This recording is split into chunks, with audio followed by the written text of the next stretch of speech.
먼저 전해드릴 소식은 바로 국민이 경로했다. 지금 뭐 VIP 경로 얘기가 많은데 VIP 필요 없다. VVVIP가 누구냐? 바로 국민입니다. 대한민국의 주인이 누구냐? 국민입니다. 그래서 지금 최혜병 특검에 대한 압도적인 요구가 있음에도 불구하고 윤석열 정부에서는 역시나 거부권을 썼죠. 그래서 어제 엄청나게 많은 시민들이 거리로 모였습니다. 아마 지금 이 방송을 보시는 분들 중에서 상당수도 어제 거리로 나가셨을 텐데요. 84개 시민사회단체로 구성된 비상행동하고 야7당 다 모였습니다. 다 모였는데 어디 한 군데가 빠지긴 했죠. 좀 뒤에 말씀드릴 텐데 지금 무슨 목소리를 내기 위해서 모였냐? 저도 어제 이제 현장에 참석을 했습니다. 또 인증샷이 없으면 너 간 거 맞냐? 요런 분들도 많이 계셔가지고 항상 가면 이렇게 남기게 되는데 저도 어제 현장에 갔는데 정말 많은 분들이 계셨어요.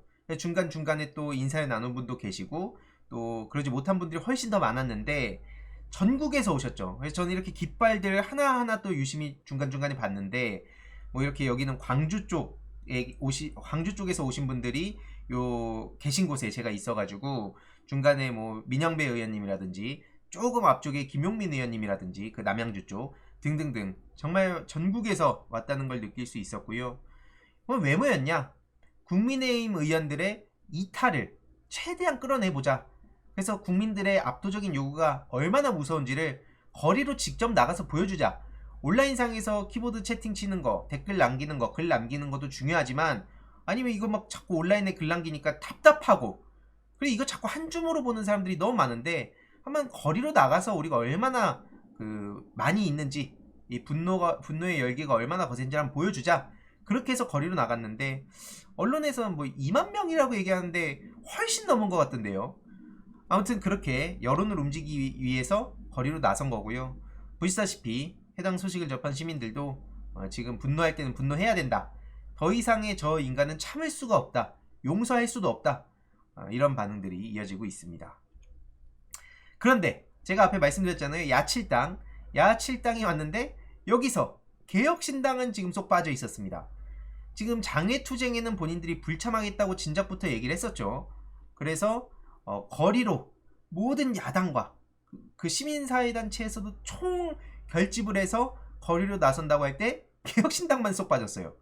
야, 이게 왜 빠졌냐? 바로 나는 우리 개혁신당은 거리 정치란 방식엔 동의할 수 없다. 최혜병 특검엔 동의한대요. 이건 동의하는데 우리 거리로 나가는 게 뭐냐? 한마디로 이 소위 엘리트 의식이 꽉 차 있다는 생각이 정말 많이 들었습니다. 왜냐면 아니 그냥 무식하게 거리로 나와가지고 무슨 뭐 짱돌 들던 무슨 뭐 86 그 시대야 지금?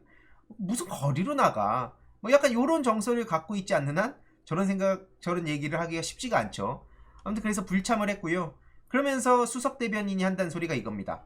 우리는 앞서 말씀드렸듯이 최혜병 특검 처리한 건 진심이라니까?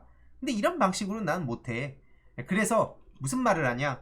최혜병 특검법 통과를 위해서 우리 개혁신당은 보여주기가 아니라 실질적인 방법으로 노력하겠다.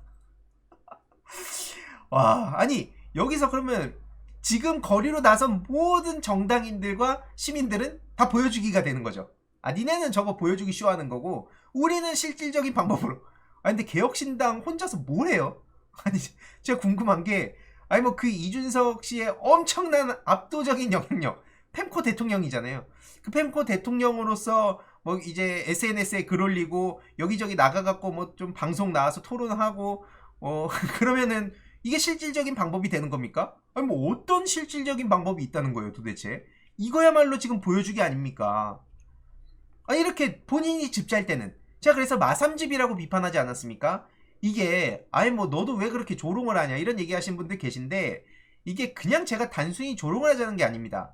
이준석 씨의 눈물이 정말 값어치가 있다면 제가 뭐 국힘 정치인들이 눈물 흘린다고 다 조롱하지 않습니다. 그렇지 않습니까? 제가 막 국힘 정치인들 막 가슴 아파하고 뭐 슬퍼하는 그 슬퍼하는 이유 그 동기가 제가 생각하는 것과 다를 뿐이지 국힘 정치인들의 눈물을 전부 다 쇼라고 전 얘기 안 해요. 근데 이준석 씨가 눈물 흘릴 때 제가 왜 마삼집이라고 비판했냐? 그동안 앞서 보셨듯이 민주당은 전부 다 쇼라고 몰아가고 무슨 보여주기라 그러고 감성파리 떼법 정치 이런 식으로 이준석 씨랑 그 펜코 지지자들이 막 와가지고 난리를 쳤었어요.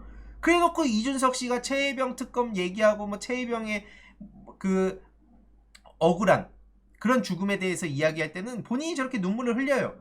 그래놓고 역시 이준석이 진정성 있는 눈물, 이준석 같은 정치인이 나와야 되는데 진짜 뭐 100년에 한 번 나올까 말까 천재적인 정치인이다 이런 식으로 띄워주니까 아니 그럼 이준석의 눈물은 진정성 있는 눈물이고 민주개혁 진영의 눈물은 그냥 다 쇼냐 이렇게 제가 얘기를 하기 위해서 마삼집이라고 얘기를 했던 겁니다. 저렇게 본인이 집 살 땐 언제고 실질적인 방법이 뭐냐니까요. 그냥 저런데 집에 쏙 빠져가지고 우리들은 합리적인 사람들이다, 우리들은 진정성 있는 사람들이다, 최혜병 특검엔 동의하지만 저런 거리로 나가는 건 동의 못한다, 이게 실질적인 방법이 됩니까? 이준석 씨가 애초에 뭐라 그랬었습니까? 작년만 하더라도 나는 신당 고민 안 한다, 반란군들을 내쫓고 유혈 입성하겠다. 여기서 유혈 입성이 뭡니까? 국힘에 들어가겠다 이 얘기예요. 자기 욕하던 사람들은 다 반란군이고 내가 그래서 다 내쫓고 들어가겠다고 얘기했었습니다. 한마디로 지금 여태까지 행보를 보면 나중에 그냥 국힘 다시 돌아가가지고 거기서 어느 정도 자기 지분 차지한 다음에 대통령 하려고 저러는 거구나. 이게 된다 안 된다, 너무 꿈이 크다, 이거랑 별개의 얘기입니다. 뭐 꿈은 누구나 그럴듯한 계획은 가질 수 있잖아요. 유명한 그 타이슨의 말도 있었듯이 처맞기 전까지는 누구나 그럴듯한 계획을 갖고 있다는 얘기가 있었죠. 그래서 아무튼 본인은 이러니까 당연히 개혁신당이 다시 국힘으로 돌아가서 여기서 또 어느 정도의 그 지분을 차지하려고 할 텐데, 그러니까 지금 여기서 나는 저 야칠당과는 달라 이렇게 나름의 또 그때 빠져나갈 곳들을 만들기 위해서 이번에 안 갔다는 생각밖에 안 듭니다. 당장 노원병 출마 방해하는 사람이 있다면서 불과 얼마 전까지 노원병의 진심이다, 뼈를 묻겠다고 난리를 치더니 바로 주사위 여기저기 굴리다가 간보다가 이제 화성으로 넘어간 거 아닙니까? 그래서 유시민 작가님이 저랑 그때 공개 방송할 때 이렇게 비판을 하셨잖아요. 구두구육이라고. 이제 아예 개머리를 걸어놓고 개고기를 판다 이 얘기입니다. 지금 이준석 씨의 눈물이 뭐 진정성이 있다고 생각하는 사람들이 뭐 믿는 거에 대해서 제가 어쩌겠습니까? 근데 지금 저런 식으로 쏙 빠져나가는 거, 이거 나중에 다 토론할 때 한번 보세요. 100%, 1000%. 나는 그래서 그런 거리 정치 방식에 동의 안 했다면서 보수 지지층한테 다름을 어필할 겁니다. 늘 그런 식으로 본인의 소위 빌드업 같은 걸 열심히 해왔어요. 실제로 게임에서도 스타에서도 전략전술주 할 때 빌드업이 굉장히 중요합니다. 그래서 하나하나 지금 어떤 빌드를 구축해 가고 있는지 이런 것들에 대해서 계속 주목을 하고 보고 있는 거고요. 늘 토론을 할 때도 그러지 않습니까? 본인 빠져나갈 곳을 하나 만들어 놓은 다음에 나는 이거 했는데 니네는 왜 그때 그런 식으로 했냐, 이런 식으로 그냥 막 씩 웃으면서 그럼 그걸 가지고 펜코 같은 데선 쇼츠 만들고 커뮤니티 막 글 올라와가지고 여기저기 침투해서 막 댓글 남기고 그러다 보면은 마치 여론을 실제로 바꿀 수 있다. 뭐 물론 어느 정도의 영향을 준 것도 사실입니다.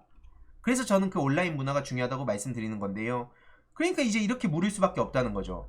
범야권 7개 정당에서 한 목소리를 내고 거리로 나선 거, 지금 이렇게 이 보수 진보를 떠나서 거의 대다수의 압도적인 정치인들이 모여서 이렇게 최혜병 거부권을 거부한다고 거리로 나서는 게 전부 다 생각이 없는 겁니까?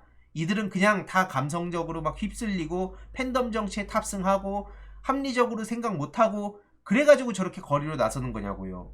시민들도 마찬가지입니다. 주말에 막 할 거 없는 사람들이나 저렇게 거리로 나가네, 왜 저렇게 극단적이야, 이런 식으로 지나가듯이 툭툭 말 던지는 사람들이 꽤 많이 있을 겁니다, 주위에. 근데 그렇게 얘기하는 사람들이 이분들의 강력한 열망, 요구, 이게 단순히 자기 자신을 위해서 그런 거라고 생각한다면 그건 잘못됐다고 얘기해줄 필요가 있다는 거죠.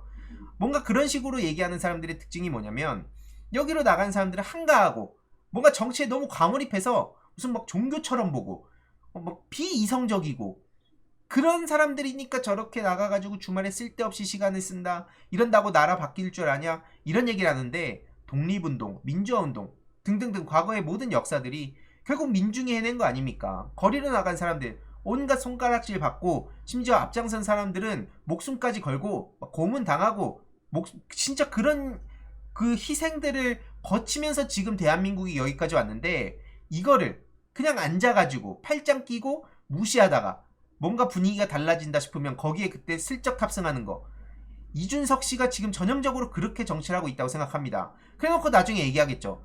아, 내가 그때 막 방송 나가서 토론 나가고 윤석열이 제일 두려워하는 사람이 누구냐? 바로 나다. 막 이런 식으로 얘기를 하면서 내가 그걸 해냈다.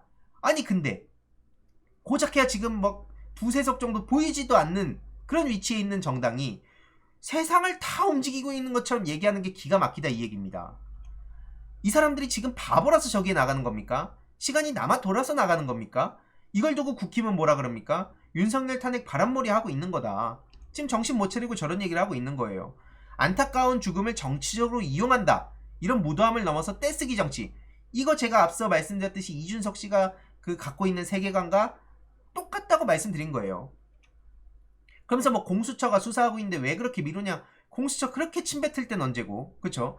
그리고 뭐 정치적 이익을 위한 거다, 비정한 정치를 반복하는 거다, 민주당에 신나게 욕하고 있습니다 지금. 그래서 민주당이 국정 혼란을 야기한다 그래요 아예. 그러면서 오만함이 넘치고 있다, 뭐 민주당의 피도 눈물도 없는 정치다. 아니 근데 지금 피도 눈물도 없는 정치는 누가 보여주고 있습니까? 당장 최혜병 특검만 보더라도 거부권 제발 쓰지 말아달라고 해병대 예비역, 아니 실제로 그 연대 회장이 국힘 당원이었잖아요. 그래서 국힘 당원 게시판에다 직접 글까지 남겼고 보수적인 성향을 가진 시민들도 계속해서 욕을 했었어요. 제발 이 최혜병 특검은 진영 논리로 보지 말아달라. 이거는 안보의 문제고 소중한 그 사람이 목숨이 달린 문제 아닙니까? 그러니까 이게 평소에 보수가 안보는 보수다라고 얘기했는데 이런 식으로 국가를 위해서 목숨 걸고 군대에 갔던 그 한 청년의 억울한 죽음을 외면한다면 앞으로 보수 정당이 어떻게 안보 얘기를 하겠냐, 이런 요구를 하면서 거리로 나서고 글 쓰고 국회의원 한 명 한 명 찾아다니고 있는 거예요. 근데 여기에 대해서 못 본 척하고 오히려 떼쓰기라고 얘기하는 사람들이 피도 눈물도 없는 거 아닙니까? 결국 지금 중요한 건 VIP 경로 얘기 아닙니까? 지금 제일 중요한 게 VIP 경로고 이게 지금 파장이 어마어마해지는데, 야 역시나 이런 얘기가 안 나오면 국힘이 아니죠. 대통령이 경로하면 안 됩니까? 국가 운영하면서 내 생각과 안 맞으면 경로할 수도 있지. 뭐 경로 가지고 그래. 이런 식으로 이제 잘못된 옹호를 하겠답시고 잘못된 얘기를 해버렸죠. 이게 왜 문제냐? 스텝이 완전 꼬이게 된 겁니다. 당장 이종섭 전 국방부 장관이 뭐라고 했습니까? VIP 경로 없었어. 이런 식으로 얘기를 했어요. 왜냐? VIP 경로가 얼마나 심각한 문제인지를 아니까. 그러니까 경로한 적 없어. 야 경로 이거 없으니까 더 이상 나한테 묻지 마. 지금 이종섭 장관이랑 대통령실은 경로가 없다고 계속 얘기를 했었어요. 근데 갑자기 국힘에서 몇몇 정치인들이 분위기 파악 못하고 나서서 야 경로한 게 뭐가 문제인데 요렇게 해버린 거예요. 이러면 이게 어떻게 되겠습니까? 스텝이 꼬이는 거죠. 이번 사건의 스모킹건이 될 수도 있다는 얘기까지 나오고 있습니다. 이게 단순히 윤석열 대통령이 화낸 걸로 꼬투리 잡는 겁니까? 화를 냈다는 게 무슨 의미입니까? 그렇게 경로를 해가지고 수사에 개입을 하고 외압을 했다, 이렇게 해서 지금 대통령이 결국에는 이 책임에서 벗어날 수 없고 이거는 아주 중대한 탄핵 사유로까지 이어질 수 있다는 얘기가 나오고 있던 마당에 화를 내면 안 돼? 이게 국힘에서 나왔다는 거죠. 이게 난리가 난 거고요. 당연히 이러니까 여권 안에서도 엇박자가 났다. 이 빈틈이 생긴 거고 이제 이러면 기자들도 조금씩 더 한 발 한 발 더 들어갈 수 있는 상황이 됐다는 겁니다. 야 이게 기가 막히고요. 이러니까 바로 민주당에서도 뭐라 그럽니까? 저건 뻔뻔함의 끝이다. 저 파렴치한 정권을 봐라. 경로한 적 없다더니 경로한 게 죄라고 얘기하면 도대체 너네는 무슨 말을 하고 있는 거냐, 이렇게 되받아쳤고요. 결국에는 궤변이란 말이 나오고 있는 거죠. 그러니까 차라리 저럴 거면 그냥 수사 외압은 죄가 안 된다고 얘기를 해라, 이렇게 팩폭을 당합니다. 그래서 이제 약간 결이 다르게 얘기하는 사람이 있죠. 바로 홍준표 시장인데 윤석열 대통령 그렇게 비난하고 무시할 땐 언제고 이제 와가지고 이제 빈틈이 또 보이니까 바로 친윤 갈아타기 시작했잖아요. 그러더니 최혜병 특검은 과한 정치 공세다. 그러면서 찬성하는 국힘 의원들도 저거 한심한 인간들이요. 이런 식으로 지금 또 얘기를 하고 있습니다. 약간 좀 결이 다르죠. 경로 요거는 좀 아니다 싶은 겁니다. 그러니까 경로 요거는 이제 잘못 물면 안 되니까 국힘에서 찬성하는 의원들을 패기 시작합니다. 그래서 이 대통령 탄핵 운운하는 건 과도한 정치 공세라고 몰아가고요. 그러면서 가슴 아프고 유족의 슬픔에는 국민 누구나 공감하지 않냐. 근데 이걸 정치 사건으로 변질시켰다고 얘기를 합니다. 어디서 많이 본 논리죠. 또 그 마법의 단어가 나옵니다. 국민 감정에 편승한 거다. 이거는 지금 국힘의원들 일부 찬성한다고? 아, 저것들은 저 지들 낙천하니까 지금 목리 부리는 거다. 요런 식으로 얘기를 하고 있는 겁니다. 근데 국민 감정에 편승한다는 거, 이거 제가 계속 말씀드리잖아요. 앞으로 꾸준히 보게 될 얘기입니다. 후쿠시마 오염수 때도 똑같은 얘기 봤었잖아요. 합리, 이성, 과학 뭐 이런 식으로 객관, 우리들은 이렇게 냉철하게 생각한다. MBTI로 쉽게 얘기하면 우리들은 T다. 저 F 저것들은 맨날 감정적으로만 생각하고 말이야. 현실 바꾸기 위해서 T가 중요하지. 아, 물론 T가 중요하죠. 근데 정치가 똑 부러지는, 소위 말해서 변호사가 판사들 앞에서 얘기할 법한 증거, 객관, 합리 이런 것만으로 정치가 됩니까? 아니, 그럴 거면 전부 다 그냥 법으로 처리하면 되는 거 아니에요. 왜 정치가 필요합니까? 사람들 만나서 손은 왜 잡습니까? 본인들은 왜 눈물을 흘립니까? 본인들 필요할 때는 아예 무릎까지 꿇고, 선거철 되면 거의 공식이라고 얘기 나오는 게 있지 않습니까? 무릎 꿇고 절한다고. 이번에 이제 한동훈 위원장이 희한하게 무슨 2조 심판이 내모네 괜히 기싸움하다가 심판론만 더 키웠는데, 아무튼 또 저런 식으로 국민 감정 얘기하는 거 앞으로 꾸준히 보게 될 겁니다. 그래놓고 본인들 필요할 땐 눈물 흘려요. 그래서 저는 계속 얘기합니다. 눈물도 중요한 거고요. 논리, 증거, 객관 이런 것도 중요한 겁니다. 그러니까 저런 식으로 국민 감정에 편승한다는 얘기를 해놓고 막상 홍준표 시장이라든지 이준석 씨라든지 이런 사람들도 필요할 때는 본인들이 얘기하는 그 국민 감정에 탑승해서 본인들도 똑같이 얘기하잖아요. 국민 다수가 원하는데 지금 니들은 뭐 하는 거냐, 이런 얘기 본인들도 하지 않습니까?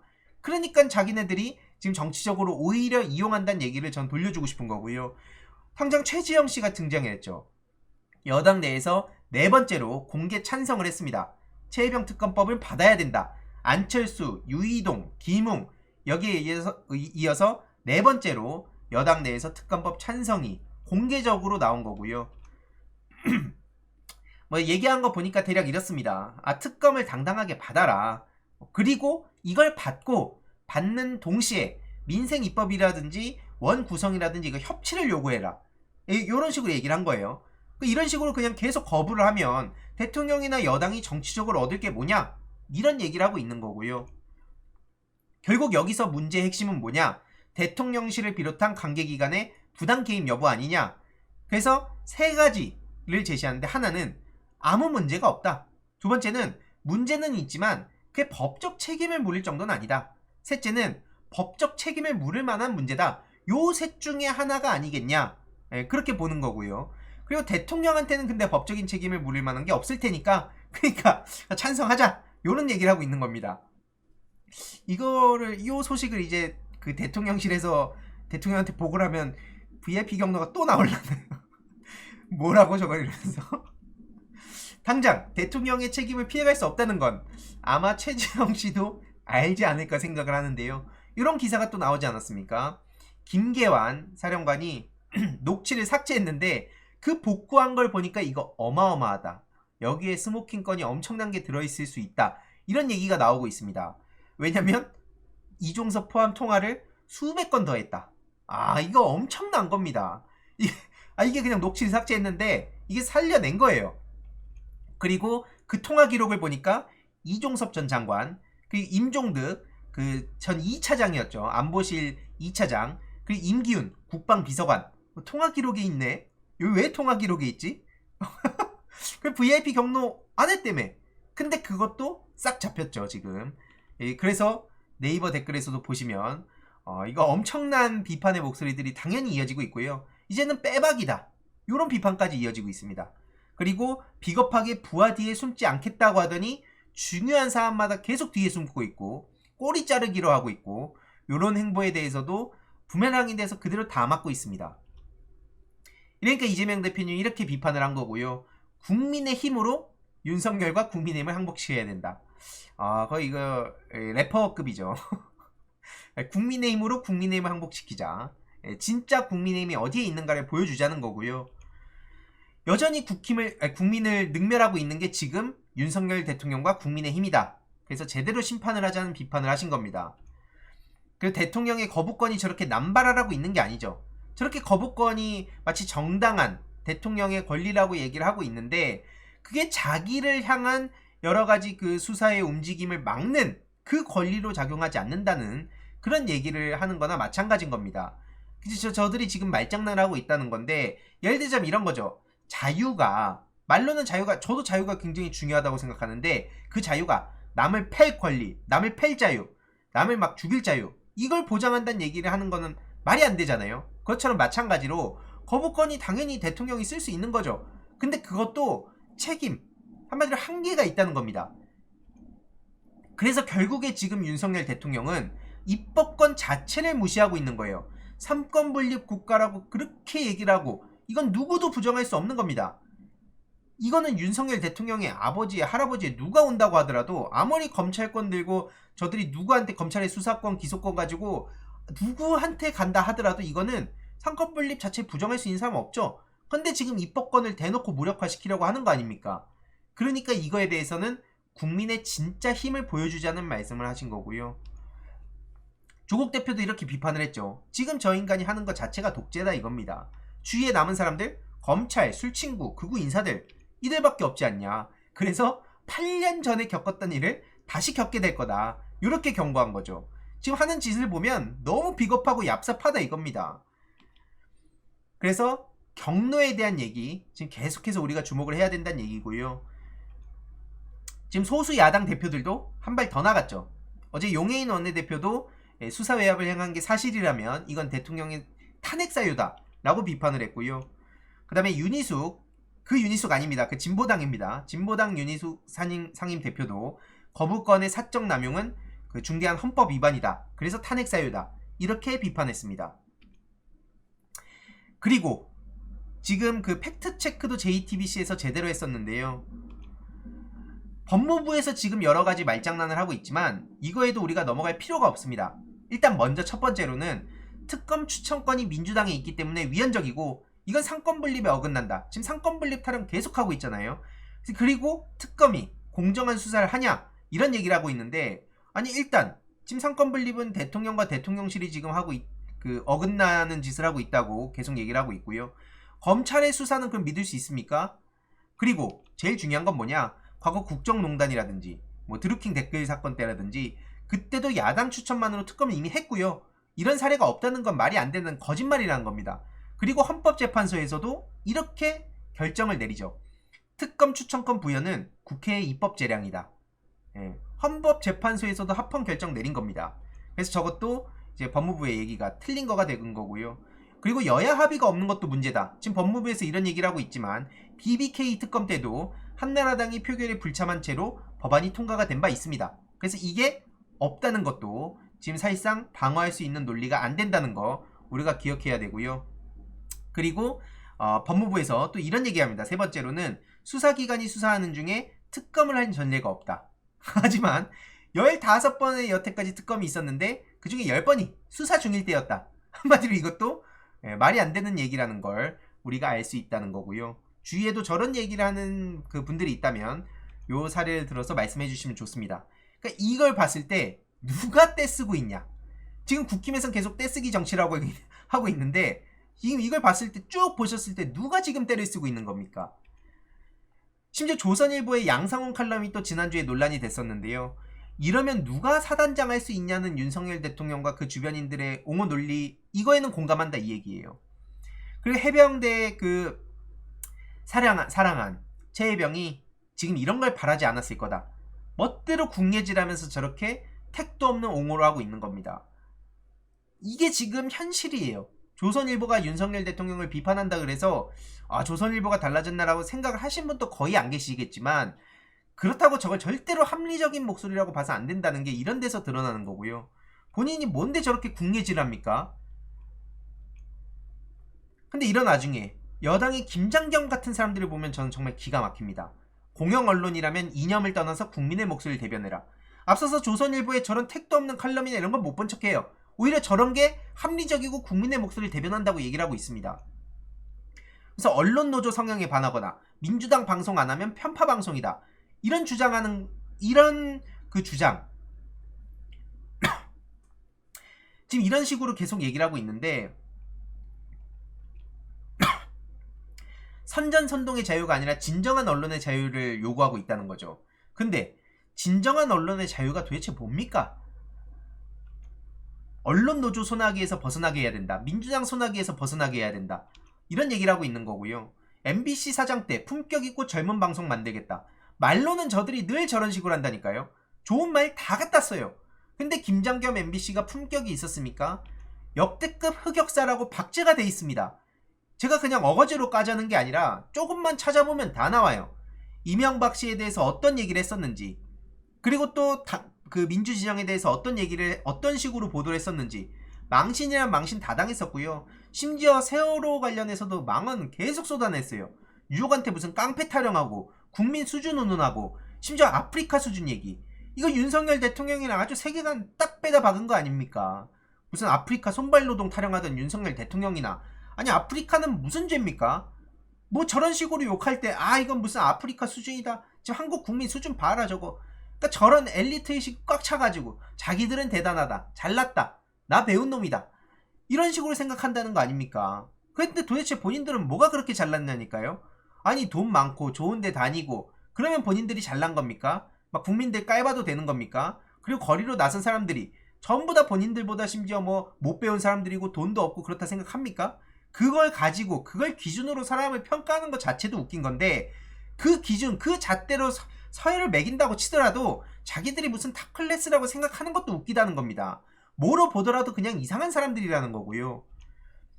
결국에는 총파업 해가지고 그때 MBC에 엄청난 흑역사를 남기고 해임되지 않았습니까? 총파업을 왜 불러왔겠습니까? 김장겸에 대한 문제제기가 엄청나게 나왔었어요. 그래놓고 이 문제를 지금 갑자기 시간이 지나니까 쓱 와가지고 문재인 정권의 방송 장악 문건을 특검해야 된다, 이런 얘기를 하고 있는 거예요. 자기가 잘못을 해서 책임을 져야 된 상황이 왔는데 시간이 지나고 나니까 이제 와가지고 문재인 정권이 방송 장악했다니까, 이런 얘기를 하고 있는 거예요. 이 기가 막힐 노릇이란 겁니다 지금. 근데 과거 독립운동에 대한 역사적 문제라든지 민주화 운동에 대한 역사적 문제라든지 이미 객관적으로 학계에서도 논증이 끝난 문제들도 소위 뉴라이트 세력들이 나중에 와가지고 계속 역사 뒤집게 하고 말장난하고 그 시절을 겪지 않았던 그 후세대 사람들한테 자꾸 장난을 치잖아요. 유튜브 같은 데서 가가지고 뭐 언론에선 다루지 않는 진실, 뭐 교육에서는 가르쳐주지 않는 진실, 이런 식으로 해서, 물론 그 교육이라든지 언론이 완전 무결하다는 얘기를 하는 게 아닙니다. 근데 늘 그런 식으로 사람들한테 빈틈을 만들어내고 그걸 물량 공세하고 여기저기 댓글 다는 사람들이 막 채팅 남기고 댓글 남기고 게시글 남기고 그 몇 번 사이클 돌면 그냥 어느 순간 그게 틀린 의견이 아니라 다른 의견이 돼 있다는 거. 이게 그래서 탈진실의 시대의 문제랑도 연결된다는 점을 제가 계속 말씀드린 거고요. 제가 여기서 이제 제 얘기를 할 수밖에 없습니다. 최근에 이 기사를 접하신 분도 계실 텐데요. 2심에서도 제가 국힘에 돈을 줘야 된다는 결과가 나왔죠. 법원에서 400만원의 배상을 하라는 판결을 내린 겁니다. 제가 그래서 국힘에 원래는 1000만원을 국힘에서 민사로 저한테 걸었는데 800만원 주라고 나왔다가 이제 최종적으로 지금 400만원 주게 된 상황인데요. 그래서 성일종 사무총장이 이런 말 하죠. 악의적이고 지속적인 허위사실 유포하는 정당인에 대한 엄정한 법의 심판이다. 국힘은 앞으로도 가짜뉴스 허위사실 유포 세력에 대해 끝까지 엄중하게 대응하겠다. 좋은 말입니다. 인정합니다. 그리고 제가 뭐 이제 와가지고 난 이거 대법 판결 부정한다 이런 얘기 안 합니다. 근데 일단 하나, 이걸 제 사건이 되게 다양하게 얽혀 있어가지고 좀 헷갈릴 수 있는데요. 저런 식으로 엄정한 법의 심판 좋은 얘기입니다. 근데 제가 여기서 진짜 짚고 넘어갈 수밖에 없는 건 형사와 민사가 나뉘잖아요. 형사에서 그 공직선거법으로 엮이면서 이명박 재단, 국민의힘, 그 다음에 곽상도, 이렇게 세 건이 공직선거법으로 되게 하나로 합쳐졌습니다. 그리고 최종적으로 대법원에서 어떤 결과가 나왔냐, 1심에서 전부 무죄가 나왔다가 최종적으로는 국힘하고 곽상도 건은 무죄를 받았습니다. 그리고 이명박 재단 건만 그 징역형 집행유예를 받은 거예요. 그리고 나서 민사 재판은 어떻게 됐냐, 국힘에서 저한테 민사 1000만원을 건 겁니다. 그리고 나서 1심 800, 그리고 2심에서 지금 400으로 이렇게 된 건데, 국힘 건이 무죄가 나왔잖아요. 그리고 제가 무슨 뭐 이명박 재단에서 최종 그 징역형이 나온 거에 대해서 부정하자는 얘기를 하는 게 아닙니다. 근데 신천지의 신자만 꺼내면은 이거는 그냥 바로 징역형 나온다. 이런 것들이 전형적으로 그 교묘하게 짜집기 해갖고 사람들 셀프 입틀막하게 만드는 거라는 걸 얘기하고 싶은 거예요. 그리고 엄정한 법의 심판 얘기했잖아요. 좋다니까요. 근데 문재인 정부 당시에 문재인 전 대통령이 국힘 정치인이었습니다. 비례대표까지 나온다는 그 30대 정치인을 고소하니까 조선일보에서도 저런 식으로 얘기를 했어요. 뭐 칼럼으로 해가지고 뭐 청년을 고소하고 1년 반을 방치했다. 당사자는 피말리는 상황 물렸다. 저 이명박 재단에서 고발에 나섰을 때 제가 20대였습니다. 전 현실 정치 저 비례대표 나왔습니까 제가? 전 정치하지도 않는데 언론에서는 국힘 정치인한테는 청년이라고 포장을 해줘요. 그러니까 당시에 정의당에서도 뭐라 그럽니까? 30대 청년을 저렇게 모욕죄로 고소하는 거는 대통령이 할 건 아니다. 그런 식으로 사방에서 난리를 쳤습니다. 근데 왜 국힘 정치인은 30대 정치인은 30대 청년으로 저렇게 포장이 되고 저한테는 제가 20대 청년이었고 저는 비례대표 나오지도 않는 사람인데 저한테는 20대 청년이라고 안 하고 민주당의 타이틀 막 주렁주렁 갖다 붙여요. 민주당 뭐 공관위원, 민주당 전 그 공동선대위원장 뭐 이런 식으로. 그런 식으로 하면서 전직 대통령이 그러면은 법적 대응하는 건 문제 없습니까? 저게 현직 대통령이 저렇게 국힘 정치인을 고소하는 게 문제라 그러면 지금 문재인 전 대통령도 이명박 씨처럼 전직 대통령이 됐죠. 그럼 지금 문재인 전 대통령이 저런 심각한 사람들 명예훼손 막 사방에서 쏟아내고 치매설이 내모네 아주 연병을 떨었던 그런 유튜버들에 대해서 전부 다 싸그리 고소하면 그 가만히 있을 겁니까? 그때 이런 식으로 너무 택도 없는 선택적인 언론 보도를 보면서 제가 진짜 한동안 며칠간 잠이 안 오더라니까요. 너무 기가 막혀가지고 제가 잘못이 없다는 얘기를 하는 게 아닙니다. 저한테 돌 던지고 욕하고 이거 다 받아들이는데 그런 잣대대로면 왜 저한테는 20대 청년이라고 보도 안 하냐니까요. 정의당이 저한테 그때 고소 고발했을 때 같이 맞서주지 않았습니다. 그냥 제가 잘못했다는 식으로 얘기를 하고요. 그럼 같은 잣대를 들이대달라 이 얘기를 하는 겁니다. 근데 조선일보가 방심이 가서 지금 뭐라 그럽니까? 언론 탄압 우려된대요. 그냥 아예 그냥 필살기예요. 조선일보가 언론 탄압 우려된다 그러면 전부 다 심지어 민주당 안에서도 그런 얘기하는 사람들 나오죠. 조선일보 아무리 조선일보가 문제가 있다 하더라도 언론 탄압 우려해야 된다. 언론은 함부로 건드리면 안 된다. 극우 유튜버들에 대해서도 그럼 제가 맨날 뻑가 얘기하고 가세현 같은 거 얘기하고 가세현이야 그 악질적인 거 아는데 뻑가나 젊은 그런 막 탈쓰고 나온 극우 일베식 유튜버들 그들은 극우로 부를 수도 없죠. 그런 유튜버들에 대해서는 냅둬야 된다는 거예요. 언론의 자유로 옹호를 해요. 근데 제가 저쪽에 탈탈 털릴 때 거기에 함께 목소리 내준 사람들 최민희 의원님 그 당선인님 같은 분들 몇몇 분들 제외하고는 거의 없었습니다. 이게 제가 피가 거꾸로 솟는 이유라는 거예요. 왜 그 잣대가 검찰의 선택적 잣대에 우리가 분노하듯이 언론만 가면 쪼냐니까요. 그렇다고 제가 그냥 무작정 들이대자는 얘기를 하는 것도 아닙니다. 제 입장에선 기가 막히다는 거예요.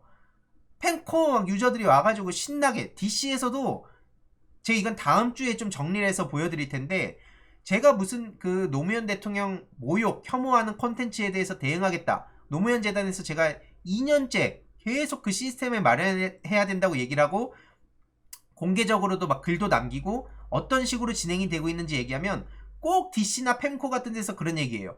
저 이명박 그 가짜뉴스 뿌리다가 그 징역형 받은 인간이 뭐 하는 짓이냐 그런 얘기 다 받아들일 텐데 그런다고 해서 그럼 본인들이 여태까지 끔찍한 상상을 초월하는 그런 추악한 글들 남긴 거는 그럼 정당화가 되는 겁니까? 그래서 저는 이게 나서야 된다는 얘기를 하는 거고요.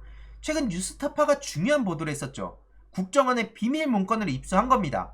아주 간단하게 얘기하면 지금 쌍방울 관련해서 지금 이게 경기도랑 이재명 당시 지사를 위해서 북한에 돈을 보냈다는 식으로 검찰이 난리 쳤잖아요. 근데 국정원의 내용을 보면 그게 완전히 무너지는 내용인 겁니다. 그래서 국정원 문건 1, 2, 3 이렇게 해가지고 뉴스타파에서 상세하게 보도를 한 내용이 전해졌고요. 다시 말씀드리지만 쌍방울 회장이 자신네들의 주가를 띄우려고 북한 측 인사랑 그 모의를 한 거예요. 그리고 수익금을 나누겠다고 얘기를 했다는 게 드러난 겁니다. 국정원 비밀 문건에. 그럼 이게 어떻게 되는 겁니까? 검찰에서 뭐라고 난리쳤었습니까? 막 스마트팜 사업이네 이재명 방북을 위한 대가네 그렇게 검찰에서 난리를 쳤었는데 그게 완전히 지금 충돌하는 상황이 됐다는 겁니다. 그래서 이게 심지어 검찰에서는 이런 증언을 확보하고도 쌍방울의 주가 조작성 그 대북 사업 가능성을 노출시키지 않았다 그래요. 이런 것도 사안이 굉장히 중대하고 심각한 문제 아닙니까? 대선 과정에서도 얼마나 결정적인 영향을 준 겁니까, 이게. 지금까지도 얼마나 탈탈 털고 있는 겁니까? 근데 왜 이런 문제에 대해서는 그냥 모른 척 넘어가냐니까요. 제가 잘못이 없다는 얘기를 하는 게 아니라 계속 말씀드리지만 저한테 들이대는 잣대 그대로 뭐 검찰이든 언론이든 유튜버든 똑같이 들이대달라니까요. 뭐 보수 진보 할 거 없이. 민주당에서 일부 유튜버들 고발했었죠. 실제로 정치 테러 때도 칼이 아니라 나무젓가락이라고 하면서 말도 안 되는 쇼츠랑 인스타 막 릴스 이런 거 엄청 돌아다녔어요. 지금도 계속 그런 게 돌아다닙니다. 근데 그런 거에 대해서는 언론의 자유를 침해할 수 있다. 뭐 이런 정당한 목소리도 위축시킬 수 있다. 이런 걸로 그냥 덮고 끝나버려요. 아니 이게 말이 되는 겁니까? 아니 제가 무슨 뭐 그럼 민주당 공관위원하고 뭐 이런 뭐 유력한 정치인이 되는 겁니까 갑자기? 아니 그럼 제가 뭐 조선일보보다 더 세는 겁니까? 내가 진짜 궁금해서 그래요. 아니 지금 이 들이대는 잣대를 보면 저한테는 무슨 뭐 영향력이네 어쩌네 이런 얘기를 하는데, 아니 그럼 제가 무슨 뻑가보다도 영향력이 있고 무슨 조선일보보다도 영향력이 있고 무슨 검찰 뭐 국힘 정치인들 이런 사람들보다도 영향력이 훨씬 더 큰 그런 사람입니까 제가? 아니 어이가 없다니까요. 지금 장예찬 씨 같은 경우에도 무슨 정치자금법 위반으로 검찰에 송치 예정이라고 하는데 이거에 대해서도 비판의 목소리가 이어지고 있죠. 윤석열 라인이기 때문에 이건 그냥 또 대충 넘어가지 않겠냐 이런 얘기가 나오고 있습니다. 그 결론적으로 제가 하고 싶은 얘기는 뭐냐면 제가 지금 국힘에 400만원 줘야 되는 거 뭐 알겠습니다. 재판 뭐 민사 재판에서 그렇게 된 걸 제가 뭐 어떻게 하겠습니까? 근데 국힘에서 법의 엄정한 심판이네 뭐네 이렇게 얘기를 할 거면 그럼 본인들을 향한 여러 가지 고소 고발이 이어졌을 때 본인들도 그 순순히 받든가요. 그러면 그런 거는 뭐 틈만 나면 심지어 조선일보나 이런 데 옹호하겠답시고 무슨 자유네 언론의 표현의 자유가 뭐 위축이 되네 이런 얘기를 하는 겁니까? 그래서 그 동일 잣대 동일 검증 동일 책임을 저는 요구를 하는 거고요. 그대로 가면 저는 아무 문제 없습니다. 그리고 그 영향력이라고 하는 게 제가 영향력이 예를 들어서 10이라고 치면 지금 제가 앞서서 열거했던 그런 곳들은 100, 1000, 만 이 정도 수준 아닙니까? 근데 오히려 그런 데에는 무슨 뭐 언론의 자유를 그렇게 그 신성시하고 저 같은 사람은 무슨 막 선동하다가 저거 참교육 제대로 받았네 이런 식으로 얘기하고, 이거는 저는 불공정한 경쟁이다. 나는 그래서 공정한 경쟁, 공정한 그라운드를 만들 때까지, 그게 언제가 될지도 모릅니다. 죽을 때까지 공정한 그라운드가 만들어지지 않을 수도 있죠. 그 만들어질 때까지 저는 싸울 겁니다. 이게 제가 진짜 한동안 너무 역겨워갖고 잠이 안 왔었어요. 언론 그 논조 보면서. 왜 국힘의 비례대표로 나오는 정치인한테는 30대 청년이라고 마치 그냥 일반 청년을 대통령이 고소한 것처럼 몰아가고, 그래서 진보진영 일각이랑 민주당 내에서도 대통령이 심했다는 얘기가 나오게끔 프레임을 짜고, 정작 저에 대한 그 기사에 대해서는 민주당의 타이틀 주렁주렁 달아가지고, 정작 저는 정치 비례대표도 안 나온 그냥 20대 청년인데 저한테는 그 민주당 타이틀을 부각시키고, 할 거면 일관성 있게 해달라는 요구를 하는 겁니다. 청년 나이로 그렇게 갈 거면 저도 20대 청년이었어요. 그럼 저도 20대 청년으로 보도를 해주든가, 아니면은 그 당 타이틀을 앞세울 거면 그 인간이 국힘에 비례 신청까지 했었던 정치인이라는 걸 앞세우든가 그렇게 하라는 얘기를 하는 겁니다. 근데 그런 식으로 안 하잖아요. 제가 이런 걸 당하고 나서 프레임 전쟁이 그래서 중요하다는 얘기를 하는 겁니다. 결국에는 앞서 쭉 이런저런 말씀을 드렸지만 그래서 제가 계속 프레임 얘기를 하는 거예요. 진정성 있게 가면 된다. 당위적으로 우리가 옳은 방향으로 가면 된다. 우리가 팩트만 다루면 된다. 그러면 세상 언젠가 사람들이 알아줄 거다. 진실은 결국에는 드러난다. 중요한 얘기고 좋은 얘기입니다. 근데 그런 말에만, 그런 구호에만 의존하다가는 맨날 당한다는 거예요. 저런 인간들한테. 저는 현실 정치 영역에서 우리가 높은 이상을 추구하지만 현실에 발을 딛고 있잖아요. 그럼 그 현실에 맞춰서 그 이상으로 가기 위한 그 발판을 어떻게 최대한 그 갭을 좁혀갈까? 이쪽에 저는 서 있는 거기 때문에 진보 진영 일각에서 좋은 말만 하는 거, 좋은 얘기, 좋은 구호만 하는 거, 그런 거엔 전 결코 동의할 수 없다. 저는 이 프레임 전쟁이 그래서 무엇보다 중요하다고 생각을 하고 이쪽으로 계속 공부해서 계속 목소리를 내겠다. 이런 말씀을 드리는 겁니다. 맨날 그리고 당사자성 하는데 저도 이 당사자 입장에서 기가 막히는 거예요. 근데 제가 당사자로서 이런 얘기하면 너 너무 흥분했어. 저한테는 또 그런 얘기를 해요. 그러니까 제발 모든 게 다 A부터 Z까지 일관성 있게 할 수 있는 건 없습니다. 애초에 세상 자체가 누구나 모순이 있다 보고요. 누구나 진영 논리에 따른다고 저는 생각하는 입장이에요. 그래서 무슨 막 100% 자를 딱 들이대가지고 한치의 오차도 없이 바라는 것도 아닙니다. 근데 이건 그냥 직관적으로 보더라도 문제가 있잖아요. 국힘 사람들이 이걸 보더라도 제발 그럼 납득이 가게 얘기를 해달라니까요. 황희두란 인간이 국힘에 400만 원을 낼 정도로 압도적인 진짜 5천만 인구 중에 엄청난 영향력을 끼치는 인간이니까 너는 조선일보보다 다른 국힘 정치인들보다 무슨 뻑과 가세연 이런 채널들보다 더 조심해야지. 더 너는 그 잣대가 엄격하게 들이대줘야지. 이런 얘기를 하든가요. 근데 이건 누가 봐도 말이 안 되잖아요. 이 잣대를 제발 동일 잣대를 그런 의미에서 제가 요구하는 거고요. 그래서 민주당 안에서든 진보 진영 누가 뭐라고 하든 저는 그냥 쭉 가겠다는 얘기를 하는 겁니다. 언제까지 우리가 낭만적인 구호 좋은 얘기에만 갇혀가지고 현실 세계에서 계속 저들이 손바닥 위에 올려놓고 장난을 치고 있는데 언제까지 놀아나야 되냐는 겁니다. 저는 도저히 그런 식으로 놀아날 생각이 없다라는 걸 말씀드리는 거고요. 그런 의미에서도 현실 정치에 여러 가지 딜레마들이라든지 중요한 전략 전술들에 대해서 저는 계속 목소리를 낼 예정이다. 이번 내용도 유익했다면 구독, 좋아요, 알림 설정, 멤버십 가입 정말 큰 힘이 된다는 점 말씀드리고 싶습니다. 주위에 널리 공유 부탁드립니다.